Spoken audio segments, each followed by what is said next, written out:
Programang ito ay rated SPG. Striktong patnubay at gabay ng magulang ang kailangan. Maaaring may masiselang tema, lengguwahe, karahasan, sexual, horror o droga na hindi angkop sa mga bata. Mga kapamilya, narito ang pinakamainit na tagpo sa FPJ's Batang Quiapo. Maswerte pa ngang nakaligtas si Pilar mula sa bingit ng kamatayan mula sa mga kamay ni Gustavo. Ngunit si Miguelito ay tila hindi na sinuwerte dahil sa sunod-sunod na kamalasan na mangyayari sa eleksyon dahilan kaya't hindi na siya nanalo bilang mayor. Bukod sa nilumpo na siya ni Tanggol, ay critical pa ang kanyang kalagayan dahil na rin sa sarili niyang kayabangan. Kaya naman, sa pag-upo ni Tanggol bilang mayor ng Maynila ay sisimulan niya ng gantihan ang mga gerero. Uunahin niya ang mga illegal nitong negosyo at maging ang negosyo ng mga Montenegro ay kanya ring bubuwagin.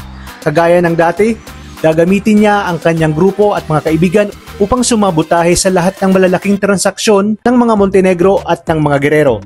Sa kabilang banda, bibueltahan na ni Tanggol si Rigor.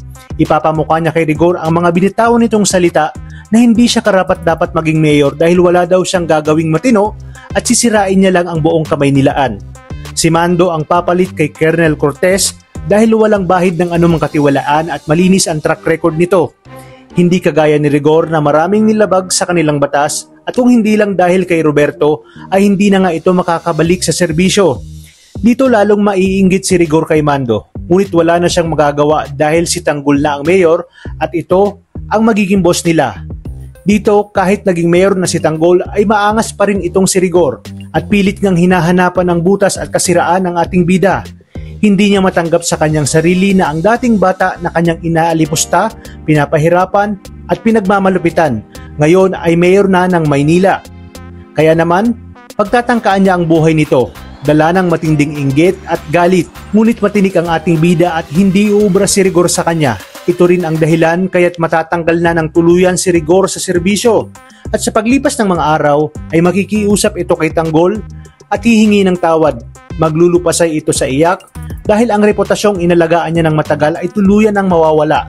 Luluhod siya at makikiusap na ibalik siya sa serbisyo at ipapahiya siya ni Tanggol sa harap ng maraming kapulisan. Yung pala ay isa lang ito sa mga plano ni Rigor na kunin ang loob ni Tanggol at maghiganti patalikod. Ibig sabihin magpapakitang tao lang siya kay Tanggol at magpapanggap na nagbago na siya. Kaya naman kapamilya, tuloy-tuloy ang pagsubaybay dito lang sa nangungunang serye sa Primetime. Maraming salamat sa inyong panonood at pagpalain tayong lahat, kapamilya.